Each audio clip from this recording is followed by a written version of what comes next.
Forgive the length of this message.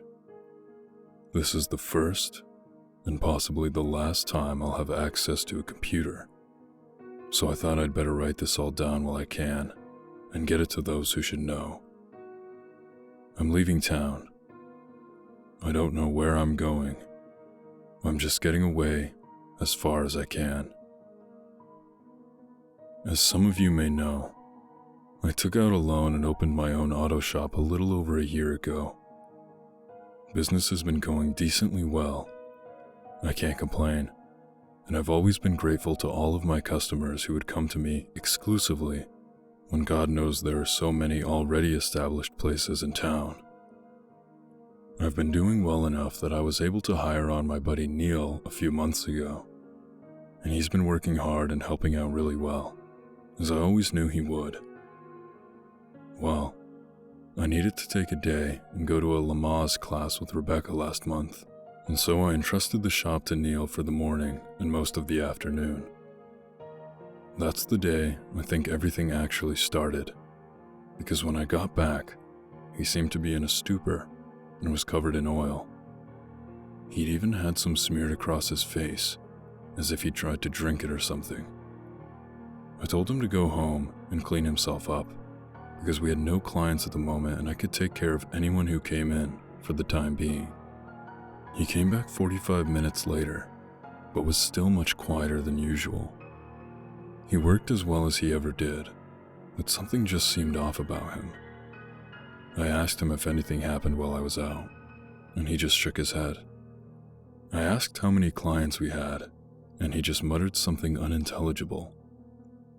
I asked him to repeat himself, and he turned and glared at me, and for the briefest moment, I could have swore his eyes appeared to be completely black. No iris, no sclera, just utter, all-consuming blackness. I stumbled back and bumped a shelf, knocking things down. When I looked back at him, he was still looking at me, but he didn't seem to be glaring hatefully the way he had before. He just seemed kind of out of it. Just a couple, he answered. Some woman, and then a tattooed biker-type looking dude. I assumed one of them must have asked for an oil change, and that's when he spilled it. So I asked if he had any trouble, and he simply shrugged. I had looked around the garage while he was gone, and I saw no traces of an oil spill. So whatever had happened, he must have gotten it all on himself, and none of it anywhere else, miraculously. But he seemed reluctant to talk about it, so I didn't press the issue, and we worked on throughout the day. That day and the next were relatively normal, other than him still being awkward and quiet. I asked him if he'd like to go out and get us lunch while I tended the shop, and he said, sure. When he came back, I was busy doing a diagnostic for a client, so he put the food on the counter in the office to wait for me, and he went ahead and ate. I finished up with that customer. We'd have to keep her car overnight to figure out just why it kept dying on her, so I asked Neil to give her a ride home, and then I went to grab my food. He'd brought me some Chinese food and an iced tea, so I opened the soy sauce packets to pour some over my food, when I noticed the strangest thing. It was as if the soy sauce was a living thing somehow, spreading out like dozens of squirming, inky black maggots when it fell into the fried rice and burying itself inside. I took the fork and started to scoop out the rice to look deeper inside, and small, smoky tendrils would rise from the rice occasionally and then dissipate. I was incredibly hungry at that point, but I was way too creeped out to eat, so I chucked it and the iced tea in the garbage and decided I'd just wait till I got home that evening to eat something. I'd never in my life seen anything remotely like that, and I couldn't even fathom how I would ask Neil if he'd noticed anything similar. As cold and distanced as he'd been lately, I was sure he'd look at me like I was Looney Tunes, so I just shut up about it. That Friday, We went down to the old watering hole as we always do to get some drinks and watch the local bands play, and Neil was just as quiet and distant as he had been all week. He's not a bad-looking fellow, though, and so despite him not really going out of his way to speak to anyone, a woman went over to where he was sitting and started talking to him, and they ended up leaving together that night. Monday morning, I tried breaking the ice by asking how his weekend went. He gave me a nod and muttered, "All right." I asked him if he got lucky with that young woman I saw him with, and he gave me the smallest grin, which was quite possibly the first grin I'd seen on his face in a week, and he said, "It went well." I didn't pressure him for details. I knew he'd share it if he chose to, and his small grin was enough to assuage my worries and lend me some hope that he might get back to his old self soon. The day was relatively busy until about 3 p.m., so I finally had a spare moment to sit in the office and listen to the radio while I waited on the next client. There I was, leaning back in my chair with my feet propped up on my desk, when I swiveled around and looked at my bulletin board that sits behind my head with all manner of clippings stuck to it. I had a few Sunday comic strips, such as Garfield and Calvin and Hobbes, that I'd read maybe 100 times since I'd opened shop there. But that day, something was different.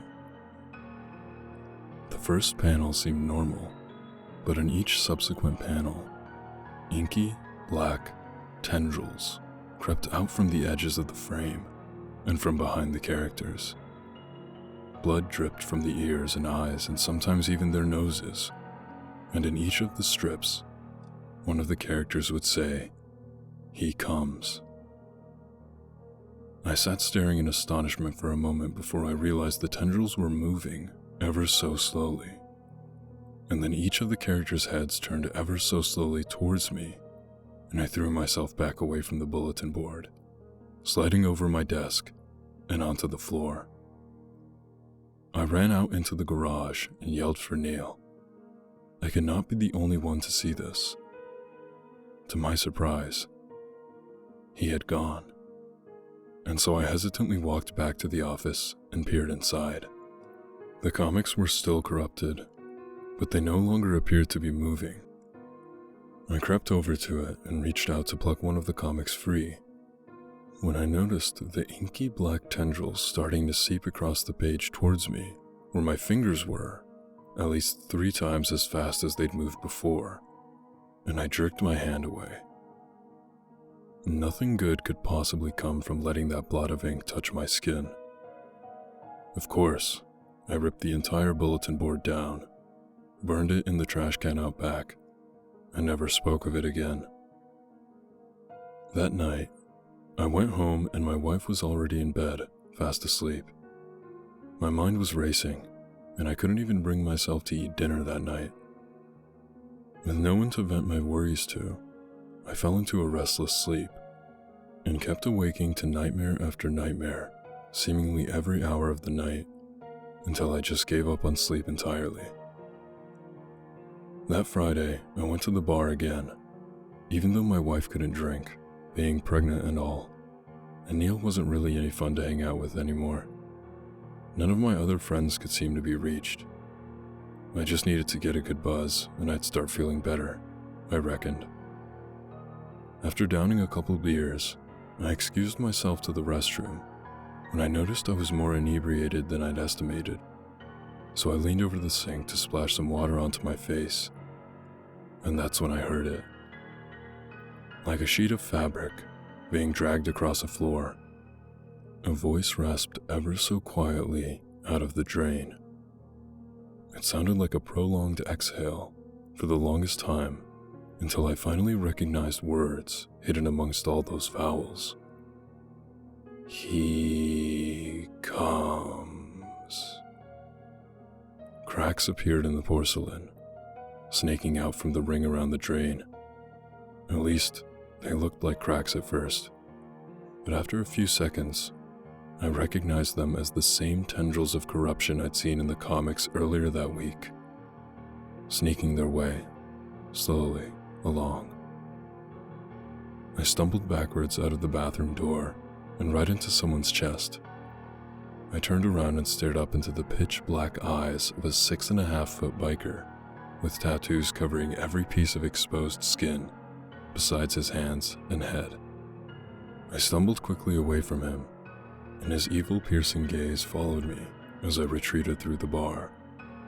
It felt like a dream, where whenever you're running for your life, it feels like running through quicksand. As I walked across the room, I noticed the biker wasn't the only one staring at me. It seemed every pair of eyes in the place were focused on me, and more than half of those eyes appeared to be perfectly black, with no hint of iris or sclera. A few lips moved, and though I couldn't hear their voices over the sound of the jukebox, I could easily guess what they were saying. "He comes." I didn't get a wink of sleep that night. I haven't been getting much sleep for the past couple of weeks, as a matter of fact, which I'm guessing those of you who've spoken to me recently could have guessed. I keep seeing these pitch-black eyes staring at me. I'm afraid everyone I see will turn and whisper those words to me, staring deep into my soul with that evil glare. Every time I go near a sink or go to grab a bite, I'm afraid. I'm afraid I'll see those inky, snaking tendrils squiggling towards me. Even my wife has seemed cold and distant lately. Then tonight, as I'm driving home from work, struggling to keep my eyes open so that I don't drift into oncoming traffic, my cell phone rings, and it's Rebecca. She was on her way to the hospital to have our baby, and for the first time in 2 weeks, I was actually happy. She was in the labor room strapped to a monitor when I got there, watching for her contractions. She barely noticed when I walked in, but didn't seem startled when I sat down beside her and took her hand in mine. I tried talking to her, but she was unresponsive, and I was so tired I didn't even realize I had started to drift off to sleep until the nurses came in and started moving her to the delivery room about a half hour later. I put on my scrubs and a hairnet and went in with her to hold her hand and coach her, like they trained us in Lamaze, when she started cursing and screaming. I was prepared for that, as well as her ever-tightening grip on my hand. But when I saw the movement in her tummy, my mind started to reel. The doctor said the baby was crowning and told her to push. I echoed his orders, and she screamed at me with a voice I couldn't begin to describe.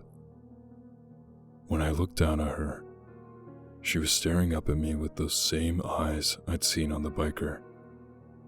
The same eyes I thought I'd seen on Neil weeks before. I tried to jerk my hand away, but she maintained her grip. Black, tar-like blood splashed the front of the doctor's scrubs, but he seemed to pay no heed. When I looked at her tummy again, black veins seemed to stand out beneath her skin, pulsating. She continued to stare at me, and she was no longer screaming, just grinning. Those obsidian eyes boring into me. "To invoke the Nespertian hive mind of chaos," she breathed in a raspy voice. "He who waits behind the wall." The doctor continued as he stared down at the child, my child, lying silently, cradled in his blood-stained hands.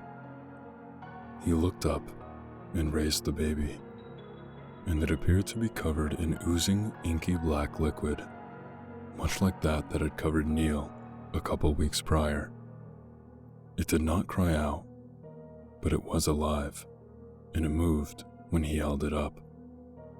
When its eyes opened, they were as black as my wife's, as black as the doctor's.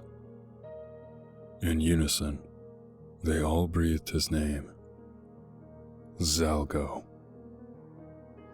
I ripped my hand free of my wife's iron grip and stumbled out of the room, barreling into the nurses passing in the corridor just outside. When I stood up, and looked back into the room. I could see the inky black tendrils seeming to extend from the doctor and my newborn across the floor to where I stood. I turned and ran down the hall to the elevator and slammed my finger into the buttons. When I looked back, the tendrils had come into the hallway, yet no one else seemed to notice until it slithered over their feet and up their legs, at which point they abruptly stopped, turned, and looked at me with those same obsidian eyes. I abandoned my effort to call the elevator and broke into a panicked run for the stairs. I ran down the 15 flights of stairs all the way to the lobby, ran out into the parking lot, hopped in my car, and started driving. I didn't know where I was going. I just had to get away from there. I don't know if I'm going crazy. It certainly seems like it. But I just can't be around anyone I know anymore. They all have those same eyes and those same dead stares. And even my child. Oh God, my baby. I still saw those eyes staring at me from the cars beside me, and by some strange coincidence, the same biker from the previous Friday night at the bar pulled up beside me an hour away from the hospital and followed me for nearly 2 miles. He'd turn and stare at me, grinning. I couldn't see his eyes through his sunglasses this time, but I knew it was the same guy.